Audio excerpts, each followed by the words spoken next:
పంచభూత లక్షణాలేమిటి, ఎలా అంటుకుంటున్నాయి అవి? పంచభూతాలలో 5 లక్షణాలు ఉన్నాయి. శబ్ద స్పర్శ రూప రస గంధాలు. ఏమిటండి అవి? ఇలా లెక్కెట్టుకోవాలి. శబ్ద స్పర్శ రూప రస గంధ. ఈ 5 లక్షణాలతో అంటుకుంటుంది శరీరం. అందువలన శరీరమే నేనుగా జీవిస్తున్నాను. ఈ 5 అంటుకునే లక్షణాల నుంచి నిన్ను విడిపించేవాడెవడు?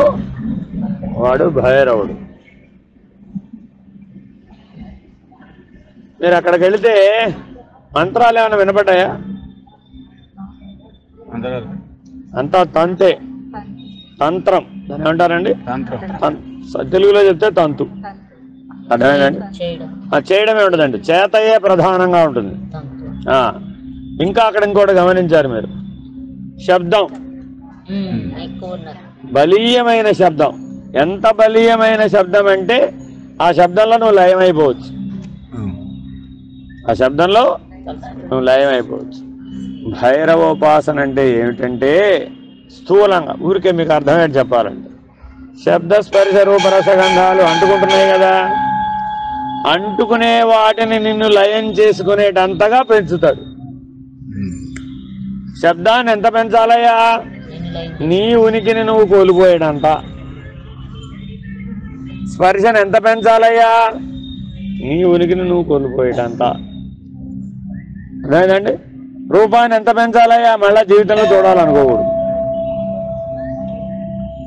ఉంటారండి, మీకు తెలియదు, ఎక్కడో మారుమూల ఉంటారన్నమాట వాళ్ళు ఒక్కసారి బయటకు వస్తే, అందుకే కుంభమేళాకు వచ్చేది, అప్పుడు అందరు బయటకు వస్తారు. వాళ్ళని ఒకసారి చూస్తే మీరు మళ్ళీ జీవితంలో మళ్ళీ చూడాలనుకో. ఆ రూప భ్రాంతి వదిలేసి. భైరవోపాసకుడికి 5 భ్రాంతులు ఉండవు, అవి విడిపిస్తాడనమాట. ఆ ఉపాసనా ధర్మం అది. శబ్దభ్రాంతి ఉండదు, స్పర్శభ్రాంతి ఉండదు, రూపభ్రాంతి ఉండదు, రసభ్రాంతి ఉండదు, గంధభ్రాంతి ఉండదు. వాళ్ళకి చితాభస్మం, ప్రతిరోజు శవభస్మం కావాలి వాళ్ళకి. ఈ పూట, ఈ రాత్రి, ఇప్పుడు వేడివేడిగా కాలినటువంటి చితిలో నుంచి తీసుకుంటారు. ఆ చితాభస్మంతో అభిషేకం స్వయంగా చేసుకుంటారు.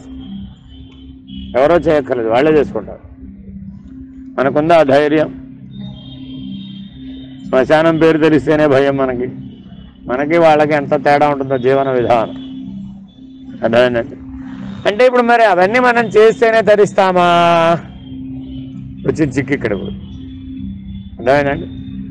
అనేక ఉపాసనా మార్గాలలో ఇది కూడా ఒక ఉపాసనా మార్గం. తెలుసుకోవడానికి చెప్తున్నా. చాలా మార్గాలు ఉంటాయి.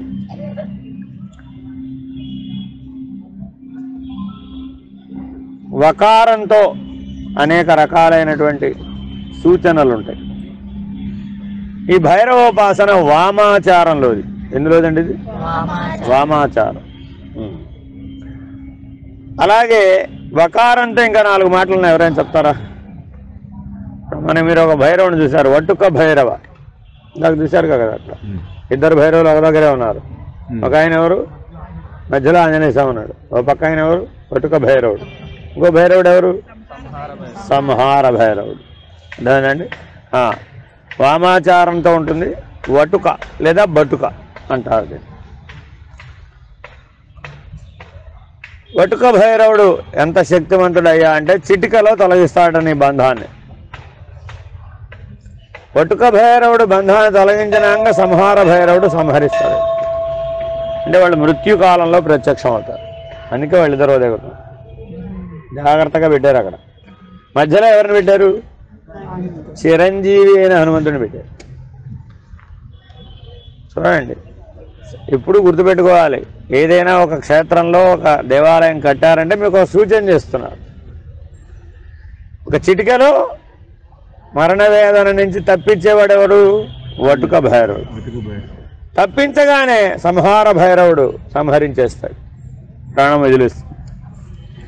మరి మధ్యలో హనుమంతుడు ఎందుకు పెట్టారండి? చిరంజీవి. ఇప్పుడు కల్పాంతం వరకు ఉంటాడు, సూర్యుడు వలె. అంటే నువ్వు ఎప్పుడు జీవుడు వలె ఉండకూడదు. ఎలా ఉండాలి? సూర్యుడు వలె ఉండాలి. అందుకే నేను ఆదిత్య దర్శనం పూర్తయినాక ఈ భైరవ దర్శనం పెట్టింది. ఎవరికైతే ఆదిత్య దర్శనం ఉంటుందో, ఎవరికైతే సూర్యుడు గురువు, ఎవరికైతే సూర్య సమానమైనటువంటి జీవితం ఉంటుందో వాడికి భైరవుడు జోలి లేదు. ఈ భైరవ ఆస్థానానికి రావక్కర్లేదు. ఎవడైతే పంచభూతాలకు, పంచేంద్రియాలకు, పంచ విషయాలకు లోబడి జీవిస్తాడు వాడు తప్పక భైరవుడనే మార్గం ద్వారానే వెళ్ళాలి, వేరే మార్గం లేదు. ఇక్కడే కాదు, మీకు హిమాలయాలు ఎక్కే దగ్గర కూడా ఉంటుంది, హరిద్వార్లో కనబడుతుంది. కైలాస మానసరోవరం దగ్గర కూడా యమద్వారం అని ఒక ద్వారం ఉంటుందండి. ఆ యమద్వారం దగ్గర ఉండేవాడు ఈ భైరవుడే, ఆ యముడు ఈ భైరవుడే, మరణాన్ని ప్రసాదించేవాడు. అంటే ఈ శరీరం మరి ఛద్రం అయిపోయింది, జీర్ణం అయిపోయింది, ఇంకా నీకు పనికిరాదు. ఎలా వదలగలుగుతావు దీన్ని? నువ్వే వదలొచ్చు కదా, వదిలేయచ్చుగా, వదలగలవా? అప్పుడు వస్తాడు భైరవుడు. అర్థమైందండి? యమయాతన నుంచి విడిపించేవాడెవడో వాడు భైరవుడు. సరే, ఇంకా తేలిగ్గా అర్థం అవడానికి చెప్తాను. సాధారణంగా భైరవ స్వరూపాన్ని కుక్కతో చూస్తారు. కాల్ భైరవ అంటే ఎందుకు ఏమో చూస్తారు. దానికి సంస్కృతం పేరేమిటండి? శునకం అంటాం. అదేనండి. ఇంకో పేరు చెప్పండి. వాసన చేత పనిచేస్తుంది అది. అనుకున్న జ్ఞానం ఏమిటి? వాసన. వాసన పట్టేస్తుందండి. అదేనండి. సారమేయము అదో పేరు. ఈ పేర్లన్నీ సూచనలండి, గుర్తుపెట్టుకోండి. వాటికి ఏం పేరు ఉన్నాయి, వాటికి ఏం పేరు లేవు. నువ్వు ఏ పేరుతో పెట్టిన టిమ్మి అన్నా తమ్మి అన్నా పలుకుతుంది, దానికి ఏమి తెలియదు దానికి. సరే, ఇదంతా ఎందుకు చెప్పారయ్యా అంటే వాసనతో కూడుకొని ఉన్నాం అనుకోండి మనం, అప్పుడు ఎందులోకి రావాలి? శరీరంలోకి రావాలి. లేకపోతే వాసనాక్షయం అవ్వదు. వాసనాక్షయం చేసుకోవడం కోసమే మనం శరీరంతో పుడుతున్నాం. పోయే లోపల మనకి వాసనాక్షయం అవుతుందా అని ప్రశ్న వేసుకోవాలి. శరీరాన్ని విసర్జిస్తున్నామా, శరీరంతో పాటు పోతున్నామా? అనుభవం, మృత్యు అనే అనుభవం ఎలా ఉంటుందండి? శరీరాన్ని విసర్జిస్తున్నాడు. జీర్ణమైన వస్త్రమును, చిరిగిపోయిన వస్త్రమును ఎట్లా అయితే ఓ పక్కన తీసి విసరవతల పారేస్తున్నావో అలా పారేసి వెళుతున్నావా, శరీరంతో పాటు నువ్వు పోతున్నావా అనేది ప్రశ్న. ఇది ఎప్పుడొస్తుంది? మృత్యుకాలంలో. శరీరాన్ని విసర్జించిపోయిన వాళ్ళకి ఎవరికి కూడా మాసికాలు, ఆబ్దికాలు వగేరాలు పెట్టరు. వాళ్ళకి ఆరాధనే అంతే, వాళ్ళకి లేవు. కర్మబంధంతో కూడినటువంటి, కర్మకాండతో కూడుకున్నటువంటివి లేవు. వాళ్ళు ఎవరు? వాళ్ళు వాసనాక్షయం అయింది వాళ్ళకి, పునః వాళ్ళకి శరీరం అవసరం లేదని నిర్ణయం అయింది. ఉన్న శరీరం ఉన్నంతకాలం లోక కళ్యాణానికి వాడాడు, విసిరవతల పారేశాడు, స్వస్థానానికి చేరుకున్నాడు. స్వస్థానం ఏమిటి? శివుడు. చేరిపోయాడు. లేదా రెండో పద్ధతి ఉంది, మన పద్ధతి అన్నమాట. ఏం కావాలి మనకి? ఏం కావాలి మనకి? ఏం కావాలి మనకి? ఏదోటి కావాలా వద్దా? ఏదోటి కావాలా వద్దా? ఆ కావాలన్న ప్రతిదీ ఒక వాసనలోకి వస్తుంది. నువ్వు ఏది కావాలన్నా సరే అది తప్పక ఎందులోకి వస్తుంది? వాసనలోకే వస్తుంది. ఎన్ని వాసనలు ఉన్నాయి మనకి?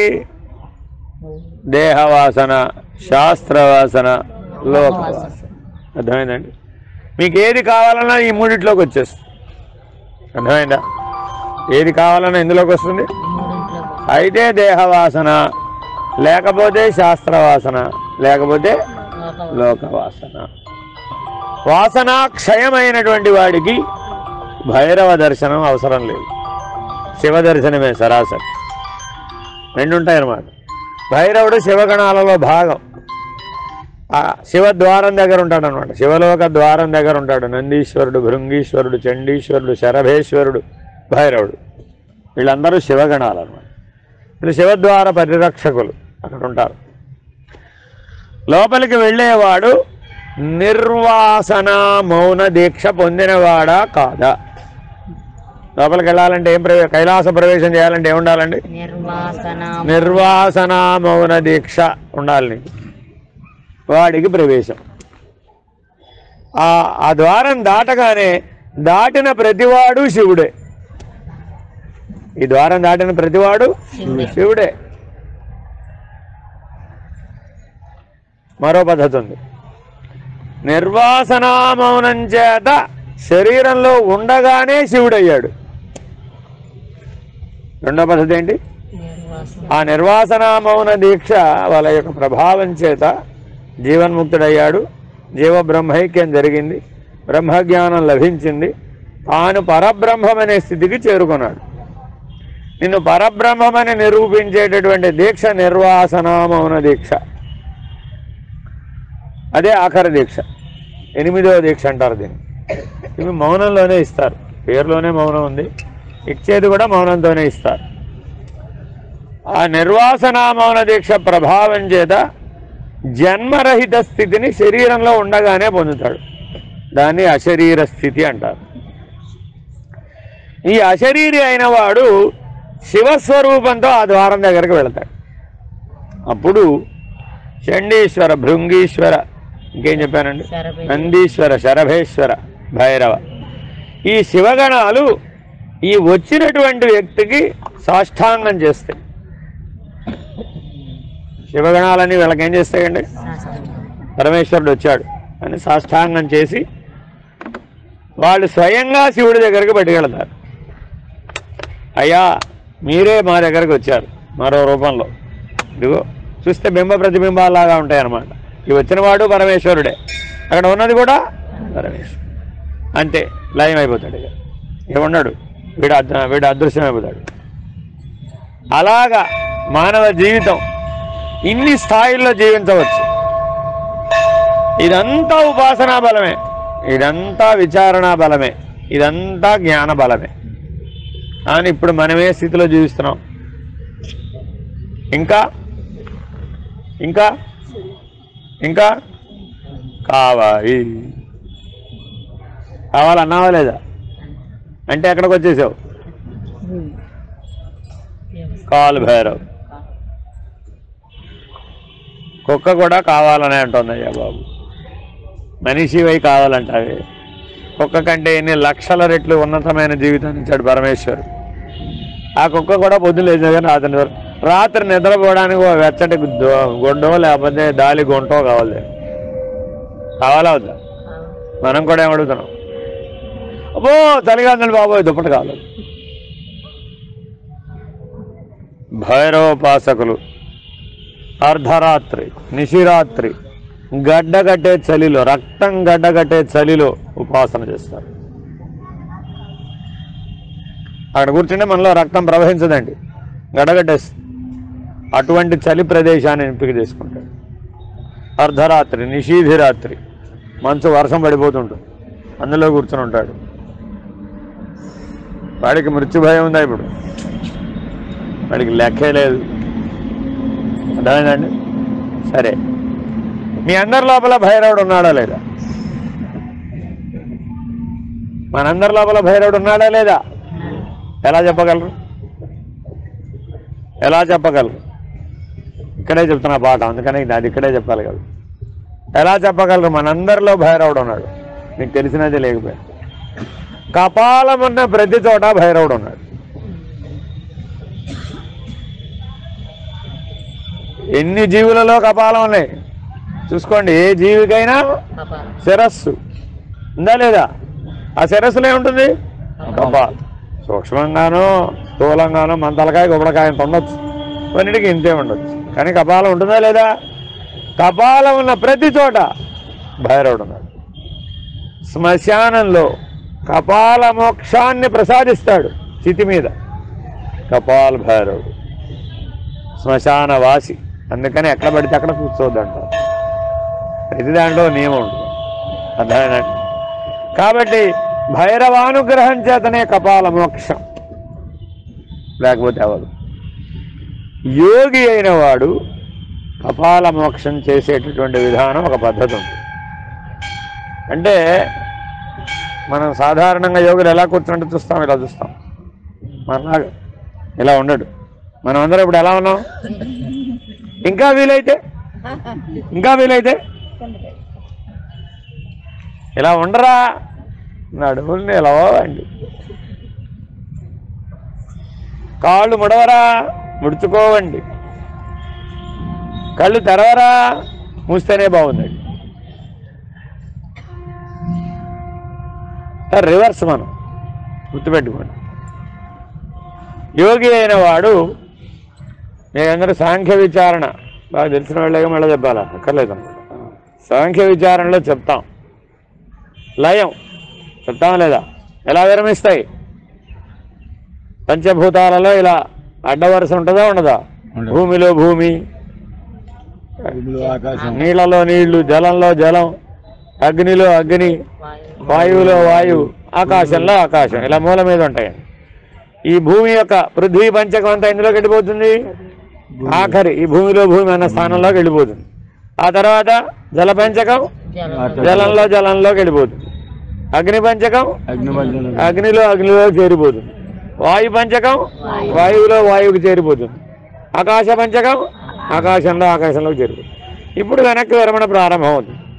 భూమిలో భూమి నీళ్లలో కలిసిపోతుంది. నీళ్లలో నీళ్లు అగ్నిలో కలిసిపోతుంది. అగ్నిలో అగ్ని వాయువులో కలిసిపోతుంది. వాయువులో వాయువు ఆకాశం. ఇది లయ విధానం. అర్థమవుతుందండి? మన స్థూల శరీరం అంతా దెంత తయారైంది అనేక చెప్తున్నాం. కానీ వెనక్కి ఎలా విరమిస్తుందో మనకు తెలుసు అంటారా? మృత్యు అనే అనుభవం ఉందా మనకి? తెలియడం అంటే ఇక్కడ తెలియడం కాదు, చదువుకుంటే తెలుస్తుంది. ఆ తెలివి లాభం లేదు. భగవాన్ రమణ మహర్షి మరణం అనే అనుభవం వచ్చేవారు కూడా నేను కదలనన్నాడు, కూర్చున్నాడు అంతే. అదే పాతాళ వినాయకుడి గుహ అక్కడ అరుణాచలంలో. బయట కూర్చుంటే మాటమాటికి ఎవడోడు వచ్చి డిస్టర్బ్ చేస్తున్నాడని కిందకి దిగి కింద గుహ ఒకటి ఉంటే ఆ పాతాళ వినాయక గుహ దగ్గర కూర్చున్నాడు. వినాయకుడు కూడా సింధూరం రాస్తారు తెలుసా మీకు? హనుమంతుడికి సింధూరమే, వినాయకుడికి సింధూరమే, భైరవులందరికీ సింధూరమే, అమ్మవారికి కూడా సింధూరం రాసే ఉంటాయి. సింధూరం ఎక్కడ రాస్తే అక్కడ భైరవ. సింధూరం ఎక్కడ రాస్తే అది భైరవ స్వరూపం, అవ్యక్తంగానో వ్యక్తంగానో. అర్థమైందండి? సరే, అక్కడ ఆయన అలా కూర్చొని ఏం చేశారు? మృత్యు అనే అనుభవం వచ్చేదాకా కదలలేదు. కూర్చుంటే కిందంతా నేల మీద ఉంటుందా ఉండదా? ఈ చర్మం శరీరం నుంచి ఊడిపోయి కింద అంటుకుపోయి అప్పటి వరకు కూర్చున్నాడు. మనం ఎంతసేపు కూర్చున్నామండి?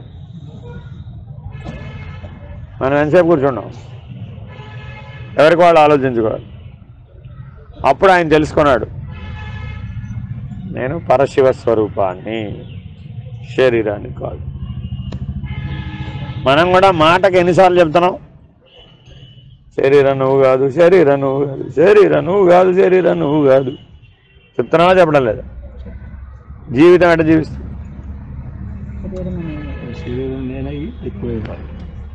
99.9% ఇదే. 0.1 ఎక్కడన్నా. అర్థమైందండి? కాబట్టి ఎప్పటికైనా మానవుడికి ఎటువంటి ఉత్తమ జన్మ రావాలట? జీవించి ఉండగానే మరణానుభవం కలిగి దాన్ని దాటిన వాడై ఉండాలి. వాడు మృత్యుంజయుడు. శివారాధన ఎందుకు చేస్తున్నాం? మృత్యుభీతిని పోగొట్టుకోవడం కోసం. భైరవ దర్శనం ఎందుకు చేస్తున్నాం అంటే పునః మరొక జన్మలో భైరవ దర్శనానికి రాకూడదు అని. ఎందుకని?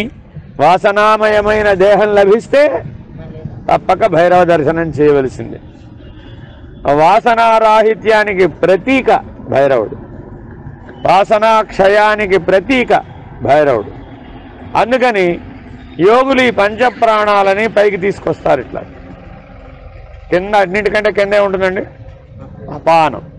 కింద ఉండే వాయువు ఏంటి? అపానం. అన్నిటికంటే కింద ఉంటుంది. దానిపైన ఏముంటుంది? నాభిస్థానంలో సమాన వాయువు. చెప్పడం లేదు, నాభిస్థానంలో సమాన వాయువు. దాని తర్వాత పైకి వచ్చాం ఇంకా ప్రాణం. హృదయ స్థానంలో ప్రాణం, కంఠస్థానంలో ఉదానం, సర్వాంగం వ్యానం. మర్చిపోతున్నారు. సాంఖ్య విచారణ అంతా జీర్ణం అయిపోవాలండి. యోగి అంటే ఎవడంటే నిన్న చెప్పా ప్రాణాయామ యజ్ఞం. ఏమిటది?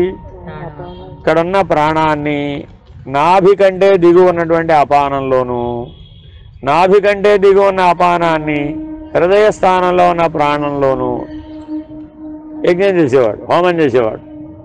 వాడిని ప్రాణాయామ యజ్ఞం చేసిన యోగి అంట.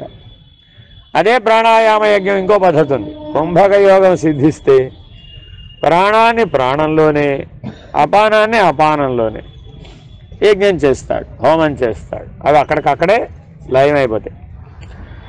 పంచప్రాణాలని ఒక మూటగా కట్టుకొస్తాడు యోగి అనేవాడు. ఎలా కట్టుకొస్తాడండి? ఓ మూట, ఇలా శక్తి మూట బయలుదేరుతుందన్నమాట. 5 ప్రాణాలు కలిసి బయలుదేరి ఇలా వచ్చి ఈ సహస్రారాన్ని భేదించుకుని పడిపోతాడు. సాధనతో, ఉపాసనతో. అర్థమేనండి? దాన్ని కపాల మోక్షం అంటారు. ఎవరో చితిలో కాలిస్తే వచ్చేది కాదు కపాల మోక్షం అంటే. యోగిగా ఇట్లా జీవించి ఈ పంచప్రాణాలని స్వాధీనం చేసుకుని చిట్ట చివరికి ఇక్కడ రంధ్రం ఉంటుంది మనకి, బ్రహ్మరంధ్రం, దాన్ని భేదించుకుని వెళ్ళిపోతాడు. యోగిగా మోక్షం. అది దాన్ని ఏమంటారండి? యోగిగా మోక్షం. జ్ఞాని పంచప్రాణాలని మూట కట్టడు, అది విరుద్ధం. ఏది మూట కట్టడండి? అక్కడే లయం అయిపోతాయి. కంఠస్థానంలో ఉదాహరణ అక్కడే హరి, ప్రాణస్థానంలోనే హరి. ఎక్కడికక్కడ 5 స్థానాల్లో లయం అయిపోతాయి. మన పైకి పట్టుకెళ్ళేది, బద్దలు కొట్టేది ఏమీ లేదు వాడికి. అందుకే జ్ఞానులకు ఎవరికి ఇక్కడ కపాల మోక్షం అవ్వాల్సిన అగత్యం లేదు. అర్థమైందండి? వాడు ఎలా ఉంటాడంటే జీవించి ఉన్న శరీరంలో అశరీరిగా ఉంటాడు. అంటే సర్వవ్యాపకమైనటువంటి చైతన్యమే చైతన్యంలో లయం అయిపోయిన స్థితిలో ఉంటాడు. మీరు భైరవోపాసకులను అక్కడ చూస్తే మీరు వాళ్ళ ఒక ఉన్మత్త స్థితిలో ఉంటారండి. ప్రపంచాన్ని గుర్తించనటువంటి ఉన్మత్త స్థితిలో ఉంటాడు. అందుకని భైరవుడిలో ఒక భైరవుడు ఎవరు? ఉన్మత్త భైరవ. అర్థమైందండి? అసితాంగ భైరవ చూసామా లేదా? అంగములు ఉన్నాయా లేదా? మనలో క్లేశముల గురించి చదువుకున్నారో ఎక్కడన్నా? ఏమిటండి అవి? అస్మిత, రాగద్వేష, బ్రహ్మ విద్య పాఠం పుస్తకంలోనే పోయి. జ్ఞానం అంటే మనలో జీర్ణం అయిపోయి ఉండదమ్మా. పుస్తకంలో ఉండేటాగా సడన్గా అడగడం అంటే మృత్యువు సడన్గా కాకపోతే ఏమన్నా నిన్ను పిలుచుకుంటూ శుభలేకి ఇచ్చి వస్తుంది. అదేమన్నా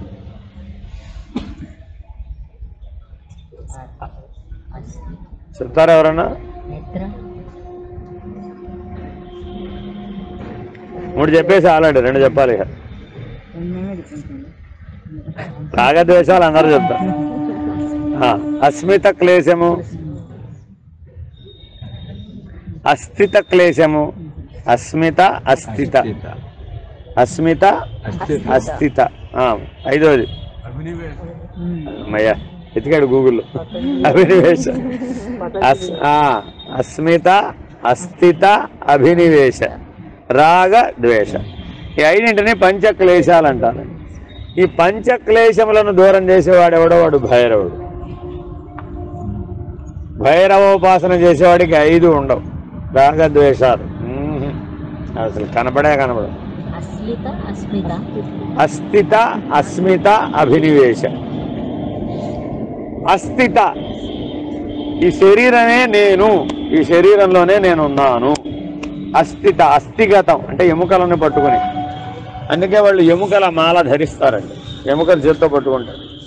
మానవ ఎముకలు పట్టుకుంటాడండి. ఈ తొడ ఎముకే వాడికి ఆయుధం. అక్కడికి వెళ్ళి తీసుకుంటాడండి. కాలిన శవంలో నుంచి ఓ ఎముక తీసుకుంటా. ఏమిటంటే ఇదే, ఈ తొడ ఎముక తీసుకుంటాడు. కుడి తొడ ఎముక చేతిలో పట్టుకుని ఉంటాడు. వాడికి ఏం భయం ఉండదండి. అదే మీ ఇంటి ముందు కోడి ఎముకలు పడ్డాయి అనుకోండి, ఏమైపోయిందా బాబాయ్ బాబాయ్ బాబాయ్ బాబాయ్. అర్థమైందండి? వాడికి ఏ భయం ఉండదండి. కాబట్టి అస్థిత. అర్థమైందండి? ఫస్ట్ దగ్గర ఉన్నాయి చూశానండి, ఆయనే అలా గురువు గారు అలా ఉంటారన్నమాట. అందరూ అలాగే ఉంటారు. ఆ ఫోటో తీసుకోండి, చూసుకోండి, ఓ నమస్కారం పెట్టుకోండి. అంతకుమించి మీరు చేయగలిగింది ఏం లేదు. కానీ ఇవన్నీ మీరు ఇలా కూడా మార్గం ఉంటుందని తెలుసుకోవాలి. ఎలా చేయాలో అలా చేయాలి. అంటే మీరు అందరూ అన్నీ చేయగలిగేవి కాదు, చేసేవి కూడా కాదు. ఈ అస్థిత క్లేశం పోతుంది. అలాగే అస్మిత క్లేశం. అస్మిత క్లేశం అంటే ఏంటి చెప్తారు ఎవరైనా? అస్మిత క్లేశం. స్మిత స్మిత సుందర ముఖారవింద రాధే నందలాలా. మనం ఏ దేవతా విగ్రహం చూసినా అది ఎలా ఉంటుందండి? మందస్మిత వదనం, మృదు దరహాసం, అవుతున్నట్టుగా. నేను విగ్రహం కొనడానికి వెళ్ళాడు, అది బాగలే స్వామి, ఇది బాగలేదు. అమ్మవారు నవ్వుతాను, నన్ను చూసి నవ్వుతాను. కాబట్టి మనం ఎప్పుడు ఎలా ఉండాలనుకుంటాం? మనల్ని మీరు ఎవరైనా పలకరించాలండి, ఎలా పలకరించాలి? మందస్మిత. అర్థమైందండి? స్మిత అంటే ఆ దరహాసం అనమాట. నేను పలకరిస్తే నీలో ముఖంలో ఒక ప్రకాశం వచ్చిందా రాలేదా? ఆ ప్రకాశం ఉంటేనే ఆ పలకరింపు. అంతేనా కాదా? నువ్వెవడవో నేనెవడవో, మనలో ఏం ముఖం మెచ్చుకోలేదు. అప్పుడేమైంది? ఈ ప్రపంచంలో శరీరం ధరించిన వాళ్ళు ఎవరూ కూడా చూడకూడదనుకునేది భైరవుణ్ణి. చూడకూడదనుకునేది ఎవరినండి? ఎందుకని? మనకి శివ దర్శనం కావాలి, భైరవ దర్శనంతో ఆగిపోకూడదు. కానీ భైరవ దర్శనం అవ్వకుండా శివ దర్శనం అవ్వదు. పెద్ద మెలిక ఇది. అందుకని మృత్యుకాలంలో ప్రయత్నించకూడదు. అందుకని నేను అందరికీ చెప్తుంటా, మాటి మాట గుర్తు చేస్తుంటా. ఏమిటంటే మీరు ఎప్పుడు చూసినా మా చావు గురించి చెప్తుంటారు అంటుంటారు. కొంతమంది కంప్లైంట్ కూడా ఉంది నా మీద. నేను ఎప్పుడు చెప్పినా ఎప్పుడు ఏదో ఒక సందర్భంలో మృత్యువుని గుర్తు చేస్తాను, ఏ ఉపన్యాసంలో అయినా. అది సత్యం కదా. మరి నువ్వు పుట్టిండడం ఎంత సత్యమో మృత్యువు కూడా అంతే సత్యం. అంతేగాని దాంతో భయపడితే ప్రయోజనమే ఉంది. కాబట్టి ఎవడైతే మృత్యుంజయుడు అయ్యాడో శరీరంలో ఉండి, వాడికి భైరవ దర్శనం ఉండదు. మీరు ఎక్కడైనా చూడండి, భైరవుడికి ముఖం సరిగ్గా ఉండదు. మీరు ఎక్కడైనా చూడండి, అలంకారం ఇది. ఆ పైది కూడా అలంకారం ఉండదు, బొమ్మ. అది తీసేస్తే లోపల కానీ ముఖాన్ని ఆనవాళ్ళు గుర్తుపడలేవు. అండి, నిరాకార స్థితికి సూచన అది. సాకారమే నేనని జీవించడమే అస్మిత క్లేశం. ఎంతకాలం నవ్వగలవు? ఎంతైన విషయం. ఎవరైనా వెళ్ళిపోతారు, చూడడానికి వెళ్తారా లేదా? నవ్వు మొహమే ఉందండి. శవానికి కూడా నవ్వు మొహమే. నవ్వుతూనే పోయాడు, ఆనందంగానే పోయాడు. శవంలో నవ్వు మొహం, ఏడుపు మొహం గుర్తుపట్టగలుగుతూ ఉంటారు. చైతన్యం ఉంటే వాడు నవ్వేది ఏడ్చేది. చూడండి మీరు కావాల్సి వస్తే, చైతన్యం ఉంటేనే నవ్వేది ఏడ్చేది. మరి శవానికి ఎలా ఆపాదించాం దాన్ని అంటారు. ఈ మాట అందరి దగ్గర అనరు, కొంతమంది పెద్దల దగ్గర. అంటే పెద్దలు శరీరాన్ని విడిచేసినా వాళ్ళ ముఖం ఎప్పుడూ కూడా ప్రకాశమానమై అలాగే ఉంటుంది. నవ్వుతూ ఉన్నప్పుడు ఎలా ముఖం విచ్చుకొని ప్రకాశమానమై ఉంటుందో అలాగే ఉంటుంది. వారు శరీరాన్ని వదిలేసినా కూడా దాన్ని బట్టి నిర్ణయించవచ్చట వాళ్ళు శివస్వరూపులు అయ్యారా లేదా. అర్థమైందండి? భగవాన్ సత్యసాయిబాబా వారు వెళ్ళిపోయారు. ఎన్ని రోజులు పోరాడారు? చివర చెప్పలేదు మనకి. పోరాడుతూ ఉన్నారు. ఆయన కూడా పోరాడారంటారా?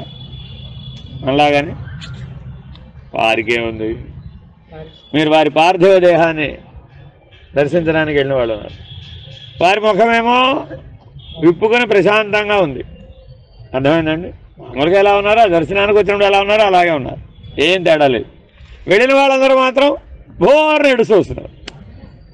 వేరే వేరే వేరే వేరే. ఆయన ఏం చెప్తున్నాడు? మహానుభావుడి శరీరం కూడా ఏం బోధిస్తోంది? ఎప్పుడూ బ్రహ్మజ్ఞానంతో శివస్థితిలో, చిదానంద స్థితిలో, సచ్చిదానంద స్వరూప స్థితిలో ఉండవయ్యా. నీ శవం కూడా ఆ సచ్చిదానంద స్థితిని బోధించాలి. అలా జీవించాలట. అర్థమైందండి? కాబట్టి ఈ పంచక్లేశాలు ఎవరికైతే ఉండవో వాడే జ్ఞాని. ఏముండకూడదండి? పంచక్రోశ క్లేశాలు. ఏమిటా క్లేశములు? అస్మిత, అస్థిత, అభినివేశ, రాగ, ద్వేష. అభినివేశ క్లేశం అంటే ఏమిటి? అభినివేశ క్లేశం అంటే ఏమిటి? ఇంతకీ నీ సినిమాలో నువ్వు హీరోనేనా కాదా? ఏమండి, నీ సినిమాలో నువ్వు హీరోనేనా కాదా? కాదా? మీ జీవితంలో మీరే కదా హీరో. వేరేవాడు ఎవడన్నా హీరో అంటే ఒప్పుకుంటావా? నేనే హీరోని. నేనే హీరోని అంటమే అభినివేశం. అభినివేశం అదే నువ్వు నేను హీరోని అనుకుంటావు నీ జీవితాన్ని, అనుకోకపోతే నడవదు కదా మరి. అవునా కాదా? మీ జీవితంలో మీరు హీరోయినేనా కాదా? మీరే హీరోయిన్. ఎక్కడో సినిమాలో హీరోయిన్ అవసరంలా. చాలామందికి ఫేవరెట్ హీరోలు ఫేవరెట్ హీరోయిన్లు ఉంటారా ఉండరా? వాడు తెలుసుకోనంతవరకే. వాడు తెలుసుకుంటే వాడి జీవితానికి వాడే హీరో, ఆవిడే హీరోయిన్. ఇది అభినివేశ క్లేశం అంటారు. అంటే నువ్వు అది కాదు కానీ అది అయిపోయావు. నువ్వు అది కాదు కాని దాన్ని నీవే అనుకుని అది అయిపోయావు. ఈ కాని దాన్ని నువ్వు అనుకుని అయిపోవడమే అభినివేశ క్లేశం అంటారు. అర్థమేనండి? ఈ అభినివేశ క్లేశం ఎలా దూరం అవుతుంది అంటే శివుడిని ఆశ్రయిస్తే కానీ అవదు. శివుడికి రూపం లేదు.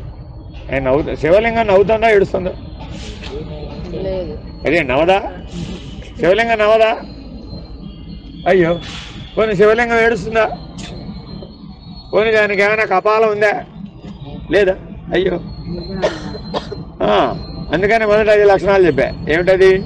నిర్వికారం, నిరాకారం, నిర్గుణం, నిరంజనం, నిరామయం.